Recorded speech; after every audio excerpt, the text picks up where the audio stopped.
Emas merupakan logam mulia yang paling populer yang digunakan sebagai alat investasi, dan emas ini berfungsi sebagai pelindung nilai atau hedging gitu dari investasi karena dianggap nilai emas relatif stabil.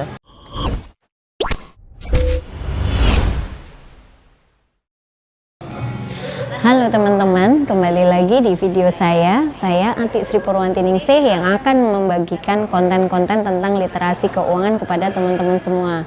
Kali ini saya akan bahas ketika resesi 2023 bila terjadi itu, kalau kita investasi pada emas itu kira-kira aman apa enggak ya.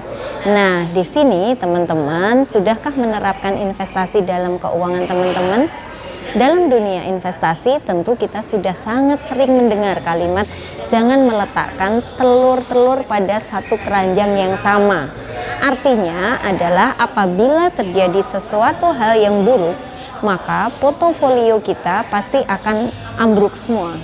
Berbeda apabila kita menempatkan investasi pada instrumen atau tempat-tempat yang berbeda atau yang dinamakan dengan diversifikasi investasi. Misalnya saja teman-teman bisa menaruh sebagian investasi pada reksadana, emas batangan, surat berharga negara, dan lain sebagainya dengan berbagai penyesuaian sesuai dengan profil resiko teman-teman ya. Nah, yang akan saya bahas dalam video ini adalah tentang emas. Emas merupakan logam mulia yang paling populer yang digunakan sebagai alat investasi, dan emas ini berfungsi sebagai pelindung nilai atau hedging gitu dari investasi karena dianggap nilai emas relatif stabil. Nah, apabila emas ini dijadikan sebagai media untuk melakukan diversifikasi investasi nih teman-teman, karena emas memiliki banyak keuntungan. Mau tahu keuntungannya apa saja ya?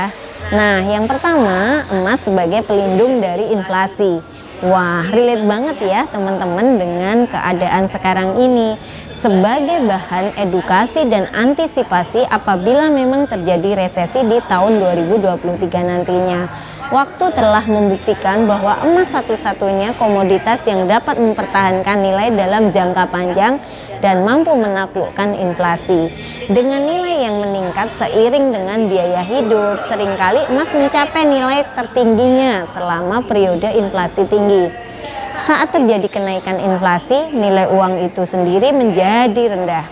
Sebaliknya, harga emas justru naik lebih tinggi harganya sehingga membuat nilai emas semakin berharga. Yang kedua, emas instrumen diversifikasi aset. Investasi emas termasuk jenis investasi yang sangat baik untuk didiversifikasi. Logam mulia ini memiliki risiko yang sangat rendah, tetapi nilainya terus mengalami kenaikan apabila itu jangka panjang. Selain itu, pergerakan harga emas biasanya berlawanan dengan pasar saham. Saat pasar saham mengalami penurunan, pemilik emas tidak akan terlalu rugi karena harga emas akan meningkat. Manfaat diversifikasi adalah dapat menjaga aset dari peristiwa ekonomi yang tidak terduga. Emas logam mulia atau emas batangan termasuk investasi yang dapat menawarkan jenis diversifikasi dan perlindungan untuk portofolio, dan tidak ada aset dengan keistimewaan seperti yang dimiliki emas. Yang ketiga, nilai emas selalu meningkat. Investasi emas termasuk instrumen yang sangat minim resiko soal nilainya. Salah satu alasannya keberadaan emas saat ini sangat diminati masyarakat. Misalnya di India, emas dianggap menguntungkan dan tidak ada perayaan yang lengkap tanpa hadirnya emas. Selain itu, keterbatasan pasokan emas juga memastikan bahwa harga emas akan selalu mengalami kenaikan signifikan serta memiliki permintaan yang sangat tinggi. Yang keempat, emas merupakan aset yang liquid atau sangat mudah dicairkan, karena sewaktu-waktu kita membutuhkan, kita bisa menjual emas tersebut. Keberadaan emas sangat dihargai dimanapun sehingga sangat mudah untuk menjual emas dan menerima uang tunai saat sedang mengalami krisis. Jadi gimana teman-teman, apakah sudah mulai tertarik? Baik, lanjut ya. Yang kelima, emas jadi penyeimbang devaluasi mata uang. Apa itu devaluasi ini? Nah, devaluasi adalah penurunan nilai mata uang sesuai negara oleh pemerintah yang bersangkutan terhadap mata uang negara lain. Ketidakpastian keuangan dapat mengakibatkan mata uang terkuat kehilangan nilainya. Saat mata uang ini mengalami penurunan, sebaliknya emas sebagai aset berwujud tidak dapat direproduksi dengan mesin, makanya diyakini dapat melindungi para investor dari devaluasi mata uang. Yang keenam, emas mudah diperjualbelikan. Emas sebagai barang yang sangat mudah diperjualbelikan berkat kemampuan untuk mempertahankan nilainya dalam jangka panjang. Emas logam mulia dapat bertahan dari ketidakpastian finansial yang turun naik. Makanya tak heran kalau sebagian besar negara percaya memiliki cadangan emas sangat besar yang dapat digunakan untuk memerangi berbagai situasi. Makanya emas sering disebut sebagai aset safe haven.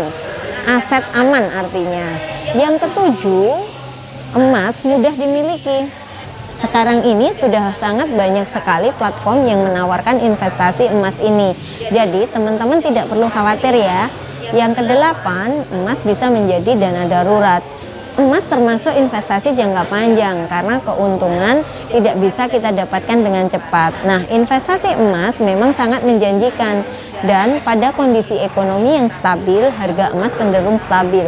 Fluktuasi harga emas tergantung pada nilai mata uang nasional terhadap mata uang asing.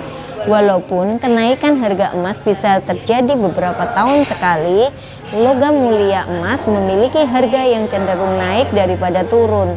Untuk itu, investasi emas mampu memberikan keuntungan dalam jangka panjang dan bisa menjadi dana darurat di masa depan. Nah, terakhir, memilih emas sebagai investasi menjadi solusi terbaik untuk pemula karena selain memiliki berbagai keuntungan, investasi ini juga minim resiko apabila jangka panjang. Emas bisa disimpan dalam jangka waktu yang lama, bahkan tidak akan mengalami perubahan pada fisiknya. Keuntungan investasi emas dari segi penyimpanan yang lama tidak menurunkan kualitas tersebut. Resiko investasi emas ini terbilang sangat minim karena harganya yang cenderung stabil bahkan nanti naik menjadikan lebih aman. Jadi bagaimana teman-teman? Sudah ini kan bisa dipahami semua ya. Dan untuk teman-teman yang saat ini sudah berinvestasi pada emas, lebih baik dikip dulu ya karena kita belum tahu seberapa besar dolar dapat mempengaruhi inflasi di Indonesia. Dengan investasi ini dapat melindungi aset kita karena emas tidak terpengaruh oleh inflasi. Baik, segitu dulu ya teman-teman. Kalau case teman-teman pengen saya bahas, teman-teman dapat komen di bawah atau hubungi kontak kami ya di kjaati.id. Jangan lupa like, comment, subscribe ya teman-teman untuk dapat update video-video edukasi tentang keuangan dari saya. Sampai jumpa di video selanjutnya. Salam sehat dan sukses untuk kita semua.